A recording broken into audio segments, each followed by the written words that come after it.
എൻ്റെ പുതിയൊരു വീഡിയോയിലേക്ക് സ്വാഗതം. നമ്മളിന്ന് മൂന്നാറിലേക്കാണ് പോകുന്നത്. അവിടെയൊക്കെ നല്ല മഴയും മഞ്ഞൊക്കെയാണെന്ന് പറയുന്നത് കേട്ടോ. നമുക്ക് പോയി നോക്കാം എങ്ങനെയുണ്ടെന്നറിയാൻ. ഇവിടേക്ക് ഇപ്പം നല്ല വെയിലാണ്. ഞാനിപ്പം ഒരു മൂന്നാറിൽ നിന്നൊരു 15 കിലോമീറ്റർ ഇപ്പുറത്താണ് ഞാൻ നിൽക്കുന്നത്. അപ്പോൾ നമുക്ക് അങ്ങോട്ട് പോയിട്ട് അവിടുത്തെ കാഴ്ചകളൊക്കെ കാണാമല്ലോ. പറ്റുന്ന കാഴ്ചയെല്ലാം കണ്ടിട്ട് പോരാം. ഒരു കാര്യം, ചാനൽ സബ്സ്ക്രൈബ് ചെയ്യാത്ത ആരെങ്കിലും ഉണ്ടെങ്കിൽ ചാനലും സബ്സ്ക്രൈബ് ചെയ്തേക്കണം. ആ ബെല്ലൈക്കണും കൂടി ഒന്ന് എനേബിൾ ചെയ്തേക്കണം കേട്ടോ. അപ്പം നമുക്ക് വീഡിയോയിലേക്ക് പോകാം.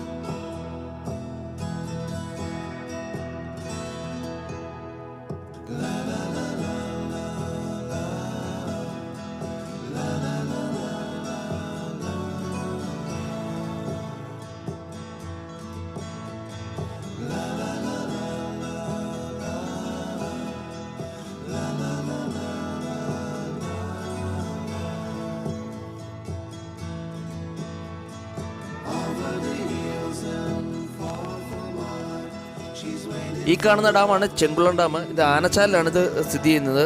ഇതിൻ്റെ പ്രത്യേകത എന്തെന്ന് വെച്ച് കഴിഞ്ഞാൽ ഇതിവിടെ നമുക്ക് ബോട്ടിംഗ് സൗകര്യം ഇവിടെ ലഭ്യമാണ്. നിരവധി ടൂറിസ്റ്റുകളാണ് ഇവിടെ ബോട്ടിങ്ങിന് വേണ്ടി വരുന്നത്.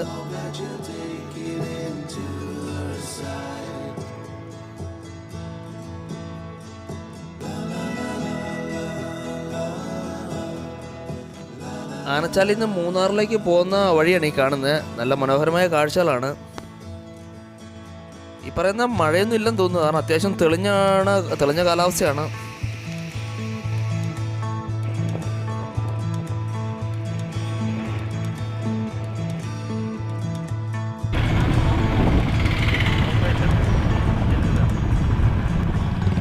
നമ്മളങ്ങനെ പഴയ മൂന്നാറിലോട്ട് എത്തിയിരിക്കുകയാണ്. ഈ കാണുന്നതാണ് പഴയ മൂന്നാർ എന്ന് പറയുന്നത്. പണ്ടൊക്കെ ഇവിടെ നിന്ന് കഴിഞ്ഞാൽ ഇവിടം തൊട്ട് അങ്ങ് ബ്ലോക്കായിരുന്നു. മൂന്നാർ ടൗണെല്ലാം ഫുള്ള് ബ്ലോക്കായിരുന്നു. അതുപോലെ തിരക്കായിരുന്നു. ഇവിടെ ടൗണിലോട്ട് കയറാൻ പറ്റാത്ത അവസ്ഥയായിരുന്നു. കാരണം നിരവധി വണ്ടികളും സൈഡിലെല്ലാം ഫുള്ള് വണ്ടികളായിരുന്നു. ഇപ്പോൾ കണ്ടില്ലേ, ഒരു വണ്ടി പോലും ഇല്ല. അങ്ങോട്ട് ഒരു മനുഷ്യക്കുഞ്ഞ് പോലും ഇല്ലാത്ത അവസ്ഥയാണ്.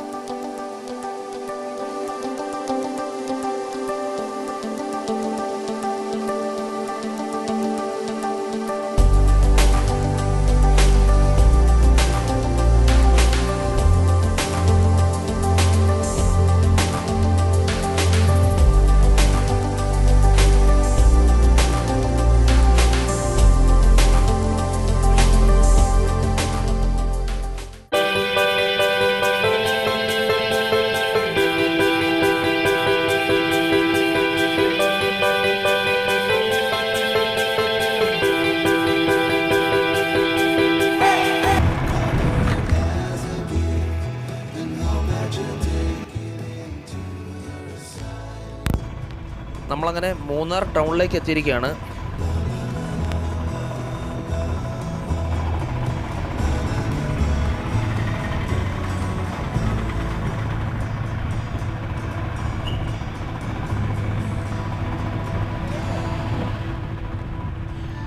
ഒരു കാലത്ത് വിദേശികൾ ഏറ്റവും കൂടുതൽ വന്നുകൊണ്ടിരുന്ന കേരളത്തിലെ ഒരു ടൂറിസ്റ്റ് പ്ലേസാണ് ഈ മൂന്നാർ.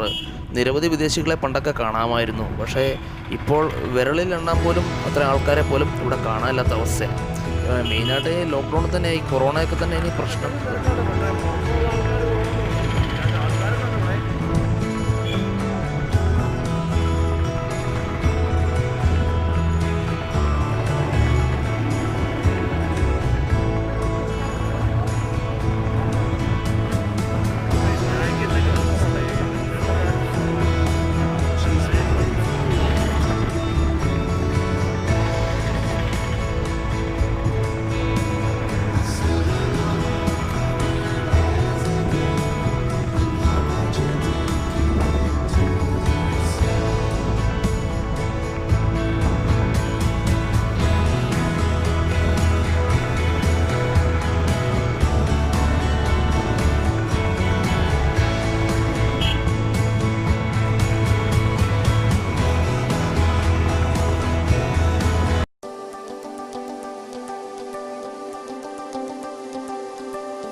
അത്യാവശ്യം അവിടെ ഇവിടെയൊക്കെ ആയിട്ട് വരെ വിദേശികളെ കാണുന്നുണ്ട് കേട്ടോ മൂന്നാറിൽ.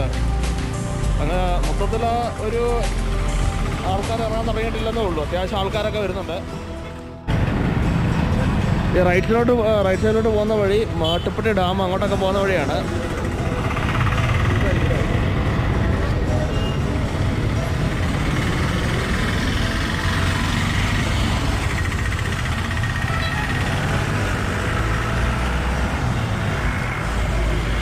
കൊറോണയൊന്നും പറഞ്ഞിട്ട് കാര്യമില്ല, അത്യാവശ്യം നല്ല തിരക്കുണ്ട് കേട്ടോ. പുറത്തുനിന്നുള്ള ആൾക്കാർ കുറവാണെന്നുള്ളൂ, പക്ഷേ ഇവിടെയുള്ളവരെല്ലാം അത്യാവശ്യം ടൗണിലുണ്ട്.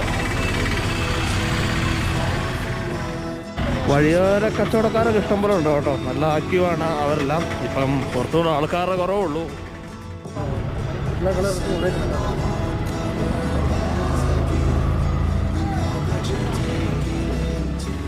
ഇതാണ് ഈ റൈറ്റ് സൈഡിൽ കാണുന്നതാണ് പച്ചക്കറി മാർക്കറ്റാണ് ഈ കാണുന്നത്. പച്ചക്കറി മാർക്കറ്റാണ് ഈ റൈറ്റ് സൈഡിൽ കാണുന്നത്. അപ്പോൾ അവിടെ നിന്ന് കയറി നോക്കട്ടോ.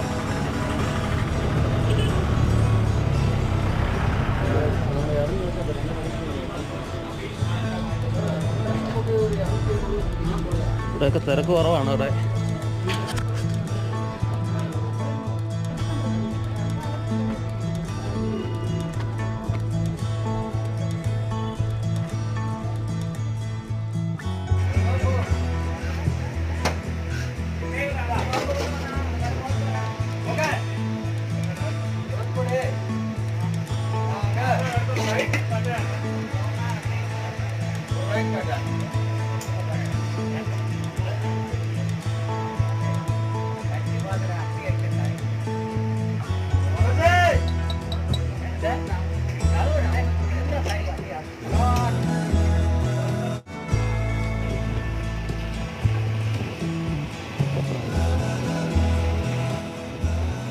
ഏകദേശം ഒരു 80 വർഷം പഴക്കമുള്ള ഒരു പാലമാണിത്.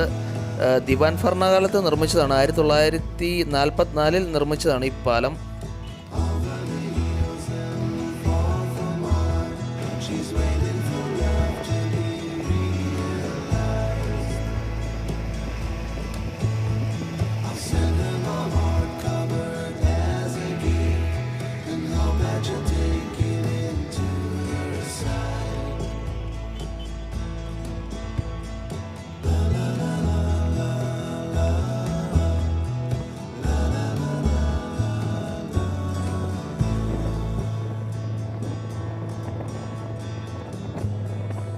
നമ്മൾ മാട്ടുപ്പെട്ടി ഡാമിൻ്റെ അടുത്തോട്ടാണ് പൊയ്ക്കൊണ്ടിരിക്കുന്നത്. പോകുന്ന വഴിക്കുള്ള കാഴ്ചകളാണ് ഈ കാണുന്നത്. എങ്ങനെയുണ്ട് കാഴ്ചകൾ? കിടുവല്ലേ?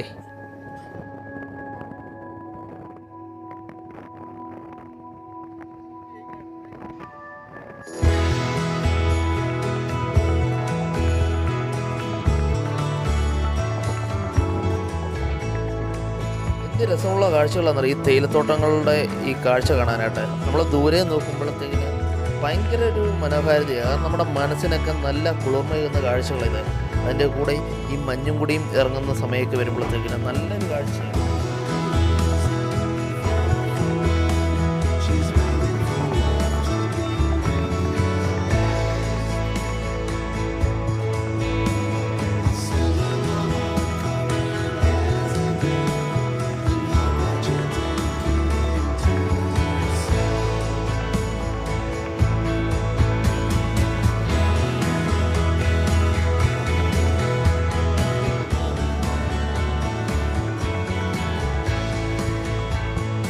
നമ്മളങ്ങനെ മാട്ടുപ്പെട്ടി ഡാമിൻ്റെ അവിടെ എത്തി. ഈ കാണുന്നതാണ് മാട്ടുപ്പെട്ടി ഡാം. നല്ല കാണാൻ തരക്കേടില്ലാത്തൊരു ഡാമാണ് ഈ മാട്ടുപ്പെട്ടി ഡാം. ഒരു മനുഷ്യല്ല, നിരവധി ടൂറിസ്റ്റുകളൊക്കെ വന്നുകൊണ്ടിരുന്നൊരു പ്ലേസാണ്. പക്ഷെ ഇപ്പം ആരും വരുന്നില്ല ഇങ്ങോട്ട്. ലോക്ക്ഡൗണൊക്കെ മാറിക്കഴിഞ്ഞാൽ, കൊറോണയുടെ ഒരു ഇഷ്യൂസൊക്കെ മാറിക്കഴിഞ്ഞാൽ ആൾക്കാർ വരുമെന്ന് പ്രതീക്ഷിക്കാം. കാരണം ഇപ്പോൾ ടൂറിസം മേഖലയൊക്കെ തകർന്നു നിൽക്കുവാണ് ഇവിടുത്തെ. കാരണം ഇവിടെയൊക്കെ ഇതുകൊണ്ട് ജീവിക്കുന്ന ഒത്തിരി പാവപ്പെട്ട ആൾക്കാരുണ്ട്. പക്ഷേ അവരുടെ എല്ലാം കഞ്ഞുപിടി മുട്ടിയിരിക്കുകയാണ്. ഇതെല്ലാം മാറി ഇതെല്ലാം നേരെയാകട്ടെ. നമുക്ക് ഈശ്വരനോട് പ്രാർത്ഥിക്കാം.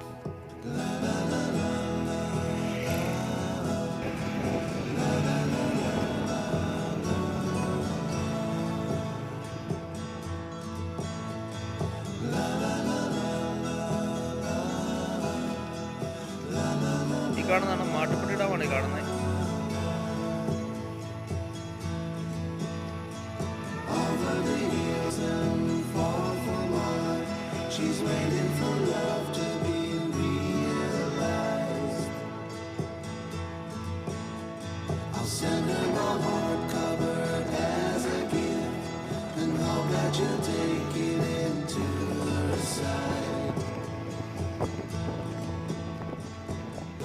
നമ്മൾ തിരിച്ചു പോകാൻ തുടങ്ങിയപ്പോൾ അത്യാവശ്യം നല്ല രീതിയിൽ മഴ പെയ്യുന്നുണ്ടായിരുന്നു. ഇപ്പം ചെറുതായിട്ട് ചാറുന്നുണ്ട്. അപ്പം നമ്മുടെ ഇന്നത്തെ വീഡിയോ വൈൻഡപ്പ് ചെയ്യുകയാണ്. വീഡിയോ ഇഷ്ടപ്പെട്ടു കഴിഞ്ഞാൽ ലൈക്ക് ചെയ്യുക, കൂടാതെ ബെല്ലൈക്കൺ കൂടി ഒന്ന് എനേബിൾ ചെയ്തേക്കണം. ചാനൽ സബ്സ്ക്രൈബ് ചെയ്യാത്തവരുണ്ടെങ്കിൽ അതുകൂടി ഒന്ന് ചെയ്തേക്കണം. അപ്പം നമുക്ക് അടുത്ത വീഡിയോ ആയിട്ട് കാണുന്നുണ്ട് വരെ